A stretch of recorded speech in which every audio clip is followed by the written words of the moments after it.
ಇನ್ನು ಜೆಡಿಎಸ್ನ ಫ್ಲೆಕ್ಸ್ಗಳಿಂದ ದೊಡ್ಡಗೌಡರ ಹಿರಿಯ ಮಗ ಕಿಕ್ಔಟ್ ಆಗಿದ್ದಾರೆ.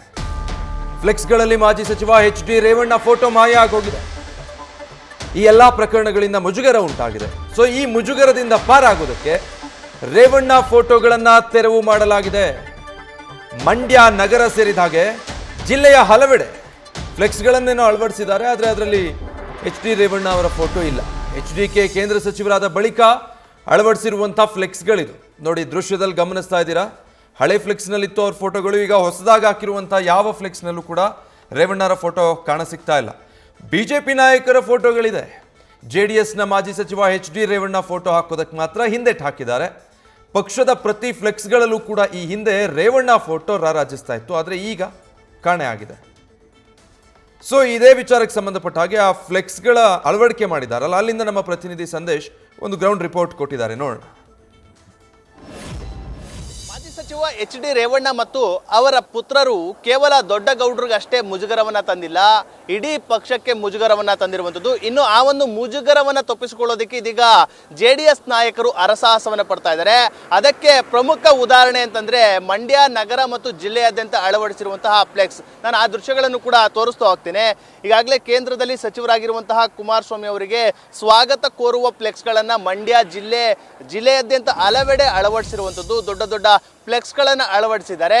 ಆದರೆ ಆ ಒಂದು ಫ್ಲೆಕ್ಸ್ಗಳಲ್ಲಿ ರೇವಣ್ಣ ಫೋಟೋಗೆ ಕೋಕನ್ನು ಕೊಡಲಾಗಿದೆ. ಅಂದರೆ ಆ ಯಾವುದೇ ಫ್ಲೆಕ್ಸ್ಗಳಲ್ಲೂ ಕೂಡ ರೇವಣ್ಣ ಅವರ ಫೋಟೋ ಇಲ್ಲ. ಆ ನಿಟ್ಟಿನಲ್ಲಿ ಎಲ್ಲೋ ಒಂದು ಕಡೆ ಇಲ್ಲಿನ ಸ್ಥಳೀಯ ನಾಯಕರು ಕೂಡ ಅವರಿಂದ ಅಂತರವನ್ನು ಕಾಯ್ದುಕೊಳ್ಳೋದಕ್ಕೆ ಮುಂದಾಗಿದ್ದಾರೆ ಎಂಬ ಪ್ರಶ್ನೆಗಳು ಕೂಡ ಮೂಡ್ತಾ ಇರುವಂಥದ್ದು. ಯಾಕೆಂದರೆ ಈ ಹಿಂದೆ ಮಂಡ್ಯದಲ್ಲಿ ಎಚ್.ಡಿ. ರೇವಣ್ಣ ಅವರು ಬಹಳಷ್ಟು ಪ್ರಭಾವವನ್ನು ಹೊಂದಿದ್ದಾರೆ. ಅದರಲ್ಲೂ ಕೂಡ ಕೆ.ಆರ್. ಪೇಟೆ, ನಾಗಮಂಗಲ ಭಾಗದಲ್ಲಿ ಒಂದಷ್ಟು ಪ್ರಭಾವವನ್ನು ಕೂಡ ಹೊಂದಿದ್ದಾರೆ. ಆದರೆ ಪ್ರತಿ ಬಾರಿಯೂ ಕೂಡ ಈ ಹಿಂದೆ ನಡೀತಾ ಇದ್ದಂತಹ ಪ್ರತಿ ಕಾರ್ಯಕ್ರಮಗಳಲ್ಲೂ ಕೂಡ ರೇವಣ್ಣ ಅವರ ಭಾವಚಿತ್ರ ಫ್ಲೆಕ್ಸ್ಗಳಲ್ಲಿ ಇರ್ತಿತ್ತು. ಆದರೆ ಇದೀಗ ಸಂಪೂರ್ಣವಾಗಿ ಕೇವಲ ಪ್ರಜ್ವಲ್ ಹಾಗೆ ಸೂರಜ್ ರೇವಣ್ಣ ಅಷ್ಟೇ ಅಲ್ಲ, ಎಚ್.ಡಿ. ರೇವಣ್ಣರವರ ಭಾವಚಿತ್ರಕ್ಕೂ ಕೂಡ ಕೋಕನ್ನು ಕೊಡಲಾಗಿದೆ.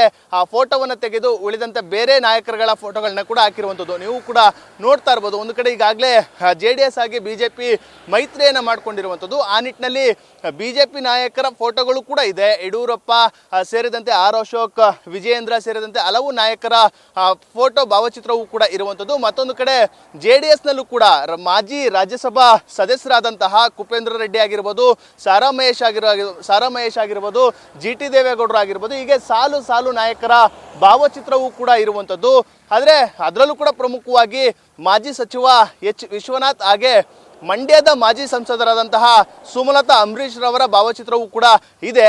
ಆದರೆ ರೇವಣ್ಣ ಅವರ ಭಾವಚಿತ್ರ ಸಂಪೂರ್ಣವಾಗಿ ಯಾವುದೇ ಫ್ಲೆಕ್ಸ್ನಲ್ಲೂ ಕೂಡ ಕಾಣ್ತಾ ಇಲ್ಲ. ಅದಕ್ಕೆ ಪ್ರಮುಖ ಕಾರಣ ಅಂತಂದರೆ ಇತ್ತೀಚಿನ ಕೆಲ ದಿನಗಳ ಹಿಂದೆ ನಡೆದಂತಹ ಅವರ ಕುಟುಂಬದಲ್ಲಿ ನಡೆದಂತಹ ಘಟನೆಗಳು ಕಾರಣ ಆಗಿರುವಂಥದ್ದು. ಈಗಾಗಲೇ ಸೂರಜ್ ರೇವಣ್ಣ ಅವರು CID ಕಸ್ಟಡಿಯಲ್ಲಿದ್ದಾರೆ. ಅಂದರೆ ಅಸಹಜ ಲೈಂಗಿಕ ದೌರ್ಜನ್ಯ ಪ್ರಕರಣದಲ್ಲಿ ಅವರು ಬಂಧಿತರಾಗಿದ್ದಾರೆ. ಮತ್ತೊಂದು ಕಡೆ ಲೈಂಗಿಕ ಅತ್ಯಾಚಾರ ಪ್ರಕರಣಗಳಲ್ಲಿ ಮಾಜಿ ಸಂಸದ ಪ್ರಜ್ವಲ್ ರೇವಣ್ಣ ಜೈಲನ್ನು ಸೇರಿರುವಂಥದ್ದು. ಉಳಿದಂತೆ ಕಿಡ್ನಾಪ್ ಕೇಸ್ನಲ್ಲಿ ಎಚ್.ಡಿ. ರೇವಣ್ಣ ಅವರು ಕೂಡ ಜೈಲಿಗೆ ಹೋಗಿ ವಾಪಸ್ ಬಂದಿದ್ರು. ಇದೀಗ ಸಂಪೂರ್ಣವಾಗಿ ಜೆ.ಡಿ.ಎಸ್ನ ನಾಯಕರು ಅವರಿಂದ ಅಂತರವನ್ನು ಕಾಯ್ದುಕೊಳ್ತಾ ಇದ್ದಾರೆ ಎಂಬ ಪ್ರಶ್ನೆಗಳು ಕೂಡ ಮೂಡ್ತಾ ಇರುವಂಥದ್ದು. ಒಂದು ಕಡೆ ಪ್ರಜ್ವಲ್ ಪಕ್ಷದಿಂದ ಉಚ್ಚಾಟನೆ ಆಗಿದ್ದಾರೆ, ಆದರೆ ಎಚ್.ಡಿ. ರೇವಣ್ಣ ಅವರನ್ನ ಯಾವುದೇ ಪಕ್ಷದಿಂದ ಉಚ್ಚಾಟನೆ ಮಾಡುವಂಥ ಕೆಲಸವನ್ನು ಕೂಡ ಮಾಡಿಲ್ಲ. ಅದರ ನಡುವೆಯೂ ಕೂಡ ಈ ರೀತಿ ಅಂತರವನ್ನು ಕಾಯ್ದುಕೊಳ್ತಾ ಇರುವಂಥದ್ದು. ಇದರಲ್ಲಿ ಮುಜುಗರವನ್ನು ತಪ್ಪಿಸಿಕೊಳ್ಳುವಂಥ ಉದ್ದೇಶ ಇದೆ ಎಂಬ ಒಂದು ಚರ್ಚೆಯು ಕೂಡ ರಾಜಕೀಯ ವಲಯದಲ್ಲಿ ಚರ್ಚೆ ಆಗ್ತಾ ಇದೆ. ಕ್ಯಾಮ್ರಾ ಪರ್ಸನ್ ಅರ್ಸಿ ಜೊತೆ Nandish, news first Mandya. News first ನಿರ್ಭೀತಿಯಿಂದ ನಿಮ್ಮ ಪರವಾಗಿ.